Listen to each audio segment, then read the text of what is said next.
Hello यार, स्वागत आप सभी का मेरे यूट्यूब चैनल स्कूल ट्यूशन गुरुजी में। बच्चों, आज हम करने वाले हैं आपके फिजिकल एंड केमिकल चेंजेस के एग्जाम्पलर के क्वेश्चन आंसर्स को। तो ये आपके भौतिक एवं रासायनिक परिवर्तन जो चैप्टर है उसके क्वेश्चन आंसर्स हैं बच्चों। इंग्लिश मीडियम में अवेलेबल है, खाली हिंदी मीडियम में आपको समझाता चलूँगा। तो चलिए बच्चों, एक एक करके इन्हें सॉल्व करते हैं। तो बच्चों, आपका सबसे पहला क्वेश्चन है इसमें, विच of the following is a physical change, यानी निम्न में से कौन सा भौतिक परिवर्तन है। तो रस्टिंग ऑफ आयरन है पहला, यानी आयरन लोहे पे जंग लगना। दूसरा कंबशन ऑफ मैग्नीशियम रिबन, यानी मैग्नीशियम रिबन का जलना। बर्निंग ऑफ कैंडल, यानी एक मोमबत्ती का जलना। फिर है मेल्टिंग ऑफ वैक्स। ठीक है बच्चों, इन सब में सिर्फ और सिर्फ जो आपका डी ऑप्शन है, यानी मेल्टिंग ऑफ वैक्स, ये आपका आंसर है। क्यों बच्चों? क्योंकि जो वैक्स है पिघलने के बाद वापस से हम किसी नई चीज़ में इस्तेमाल कर सकते हैं। तो जब किसी चेंज को हम उल्टा कर सकते हैं वापस से, तो उसे हम कहते हैं भौतिक परिवर्तन या फिजिकल चेंज। और जिस चेंज को हम उल्टा नहीं कर सकते उसे कहते हैं हम केमिकल चेंज।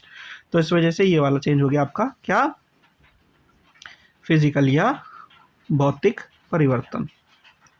फिर आपका question number 2, which of the following is a chemical change, यानी निम्न में से कौन सा आपका रासायनिक परिवर्तन है। तो इसमें क्या दिया हुआ है, ट्विंकलिंग ऑफ स्टार्स, यानी तारों का चमकना। कुकिंग ऑफ वेजिटेबल्स, यानी खाने का, सब्जी का बनाना। कटिंग ऑफ फ्रूट्स, यानी सब जो फल हैं आपके उनका काटना। और आखिरी में बॉइलिंग ऑफ वाटर, यानी आपका क्या, पानी का उबलना। तो इनमें से बच्चों कुकिंग ऑफ वेजिटेबल्स, ये इसका आपका आंसर है बच्चों। क्वेश्चन नंबर 3 देख लेते हैं बच्चों। क्वेश्चन नंबर 3 है, केमिकल चेंज में इन्वॉल्व, यानी केमिकल चेंज में कौन कौन सी चीज़ें इन्वॉल्व होती हैं बच्चों, ये आपको बताना है। तो फिर उसमें दिया हुआ सबसे पहला आपका चेंज इन कलर ओनली, यानी कलर चेंज होता है उसका। चेंज इन टेम्परेचर ओनली, यानी टेम्परेचर चेंज होता है, तापमान जिसे बोलते हैं बच्चों। फिर है इवोल्यूशन ऑफ गैस, गैस निकलती है।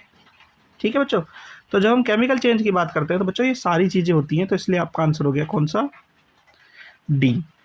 चलिए आगे बढ़ते हैं बच्चों, क्वेश्चन नंबर 4 देख लेते हैं। क्वेश्चन नंबर 4 क्या है, which of the following is are true when milk changes into curd, यानी निम्न में से कौन सी चीज सत्य है जब आपके दूध से दही में परिवर्तन हो रहा है। तो इसमें अगर देखेंगे बच्चों, सबसे पहले आपका its stage is change from liquid to semi solid, यानी हल्का सा आपका लिक्विड से सेमी सॉलिड में परिवर्तन आ जाता है। फिर दूसरा है इट्स चेंजेस कलर, उसके रंग में परिवर्तन आ जाता है। इट्स चेंजेस टेस्ट, उसके स्वाद में परिवर्तन आ जाता है। और the change can not be reversed, यानी जो चेंज हुआ है उसे हम बदल नहीं सकते हैं। तो इसमें अगर ध्यान देंगे तो उसके कलर में ये कोई परिवर्तन नहीं आता है बच्चों, तो ये आपका गलत है इसमें, है ना। बाकी 3 आपके सही हैं। तो इसमें देख लेते हैं कौन सा ऑप्शन बैठता है, तो ये बैठता है आपका ऑप्शन नंबर सी। तो यही आपका आंसर है बच्चों। ठीक है, चलिए अब है आपका क्वेश्चन नंबर 5। क्वेश्चन नंबर 5 क्या कहता है, a man painted his main gate made up of iron 2, यानी एक आदमी ने अपने मेन गेट को क्या किया, पेंट किया। किस कारण से पेंट किया ये आपको बताना है। ठीक है ना बच्चों, तो उसने किस लिए प्रिवेंट किया, प्रिवेंट इट फ्रॉम रस्टिंग, यानी उसे जंग से बचाने के लिए। प्रोटेक्ट इट फ्रॉम सन, उसे सूरज से बचाने के लिए। मेक इट लुक ब्यूटीफुल, यानी उसको सुंदर बनाने के लिए। Make it dust free.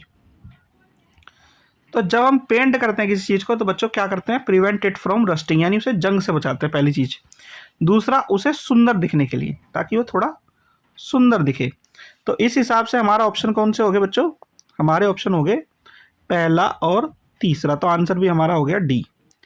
फिर है बच्चों क्वेश्चन नंबर 6। क्वेश्चन नंबर 6 क्या कहता है बच्चों, iron pillar near the Qutub Minar in Delhi is famous for the following fact, which of these fact is responsible for its long stability, यानी जो आयरन का पिलर है, आयरन का स्तंभ है, लोह स्तंभ जिसे बोलते हैं कुतुब मीनार में, वो किस फैक्ट की वजह से प्रसिद्ध है बच्चों। तो पहला है आपका उसकी 7 मीटर से ऊपर हाइट है। दूसरा है आपका उसका वेट 6000 किलो का है। तीसरा है आपका उसे 1600 साल पहले बनाया गया था। और चौथा है आपका कि उसमें अब तक जंग नहीं लगा, रस्ट नहीं लगा है इतने सालों बाद भी। ठीक है, तो जब ध्यान से अगर आपको पता हो तो उसमें सबसे जो फेमस फैक्ट यही है कि जो आयरन पिलर है उसमें अभी तक भी जंग नहीं लगा है बच्चों। ठीक है, यही इसका क्या है, जो फैक्ट है वो स्टेबिलिटी का है बच्चों। फिर है आपका क्वेश्चन नंबर 7। क्वेश्चन नंबर 7 क्या कहता है, galvanization is a process use to prevent rusting of which of the following. यानी गैल्वेनाइजेशन जो प्रोसेस है रस्टिंग का, उसे किस में जंग लगाने से बचाने के लिए किया जाता है। तो आपके पास आयरन, जिंक, एल्यूमिनियम और कॉपर, ये 4 चीज़ें हैं। मेनली इसे इस्तेमाल किया जाता है कौन से के लिए बच्चों, आयरन के लिए। ठीक है, फिर आपका क्वेश्चन नंबर 8। क्वेश्चन नंबर 8 क्या कहता है, पहेली's mother made a concentrated sugar syrup by dissolving sugar in hot water. On cooling, crystals of sugar get separated. This indicates A.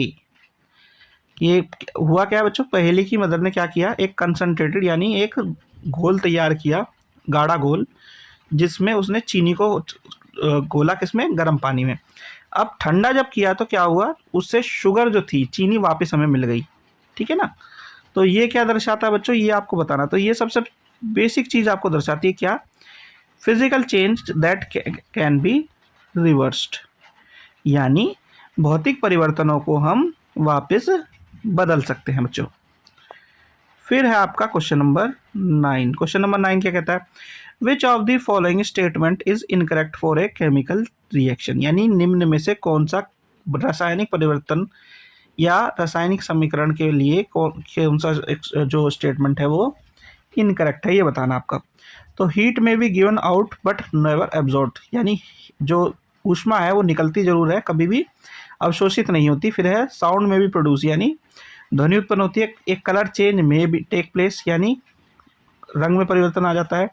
एक गैस में इवॉल्व, यानी गैस निकल सकती है।